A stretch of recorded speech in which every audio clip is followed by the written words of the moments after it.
Ram Gopal Varma company నుంచి వచ్చిన cinema షారీ. మరి ఈ సినిమాతో రామ్ గోపాల్ వర్మ ప్రేక్షకులను ఎంత మేర మెప్పించాడో రివ్యూలో తెలుసుకుందాం. కథ విషయానికి వస్తే ఆరాధ్యాదేవి తన జీవితాన్ని ఒంటరిగా గడుపుతూ సోషల్ మీడియాలో యాక్టివ్గా ఉంటుంది. అయితే ఆమెను ఇష్టపడే కిట్టు కారణంగా ఆరాధ్య జీవితం గందరగోళంగా మారుతుంది. ఆమెను రహస్యంగా ఫాలో అయి ఆమెకు సంబంధించిన ఫొటోస్ తీస్తుంటాడు కిట్టు. ఆమెను పొగడ్తలతో ముంచెత్తి అటుపై వేధింపులు మొదలు పెడతాడు. ఆమె కుటుంబాన్ని కూడా బెదిరిస్తుంటాడు. ఆరాధ్య అంటే కిట్టుకి ఎందుకంత మోజు? అతడు ఆమె వెనకాల పడ్డానికి అసలైన కారణమేంటి?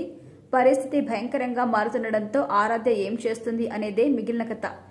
ఈ సినిమా ప్లస్ పాయింట్స్ విషయానికి వస్తే ఈ సినిమాలో రామ్ గోపాల్ వర్మ ఒక సీరియస్ పాయింట్ టచ్ చేశారు.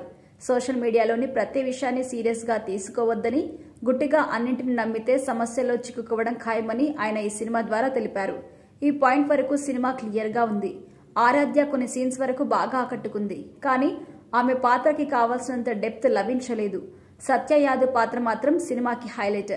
అతడు చేసే యాక్షన్ ప్రేక్షకుల్ని ఇబ్బందికి గురి చేస్తుంది. అలాంటి పాత్రకి ఇలాంటి రియాక్షన్ కావడమే ఈ పాత్ర ప్రత్యేకత.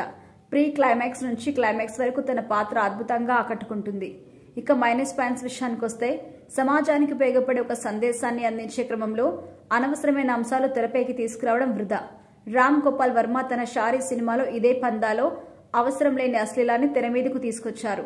ఒక అందాన్ని పొగడడంతో దాన్ని కామంగా చూపించడంలో చాలా తేడా ఉంటుంది. ఈ విషయంలో వర్మ హద్దులు దాటారు. ఒక సైకో అమ్మాయి విషయంలో ఎలాంటి తీవ్రమైన స్థాయికి చేరుకున్నాడు అనే కోర్ పాయింట్ ను అతి కిరాతకంగా చూపెట్టారు. ఇది ఫ్యామిలీ ఆడియన్స్ ను ఏమాత్రం నచ్చదు. ఆరాధ్య పాత్రను మరింత బలంగా చూపెట్టే అవకాశం ఉన్నా కేవలం సోషల్ మీడియా స్టార్ గా ఆమెను పరిమితం చేశారు. కొన్ని సీన్స్ సాంగ్స్ లో మాత్రమే కనిపించేలా ఆమె పాత్ర డిజైన్ చేయడంలో ఆమె ఈ సినిమాలో ఎందుకు ఉందో లేదో కూడా అర్థం కాని పరిస్థితి. ఇక మిగతా నటినట్లు ఎవరు పెద్దగా గుర్తుండరు. ఇక ఈ సినిమాలో మరో మైనస్ పాయింట్ ఏంటంటే ఈ సినిమాకి సంబంధించి డబ్బింగ్. సినిమాలో చాలా భాగం సరైన లిప్ సింక్ కూడా లేకుండా ముందుకెళ్తుంది. ఇలాంటి అవుట్పుట్ కి దర్శకుడు ఓకే చెప్పాడు అంటే నిజంగా బాధాకరం. ఇక సాంకేతిక వర్గం పనితీరు విషయానికి వస్తే దర్శకుడు గిరికృష్ణ కమల్ పూర్తిగా రామ్ గోపాల్ వర్మ తప్పుడు విజన్ కి లొంగిపోయినట్టుగా కనిపిస్తోంది. సినిమాటోగ్రఫీ వర్క్ కూడా యావరేజ్ గా ఉంటుంది. సినిమాలోని ఫేస్, ముఖ్యంగా సెకండ్ హాఫ్ లో ఈ సినిమా ప్రేక్షకుల అసహనాన్ని పరీక్షిస్తుంది. ఎడిటింగ్ వర్క్ ఆకట్టుకోదు. సినిమా నిడివి కేవలం 142 నిమిషాలు ఉన్నా చాలా లెంగ్తీగా సినిమాని దీన్ని చూస్తే అనిపిస్తుంది.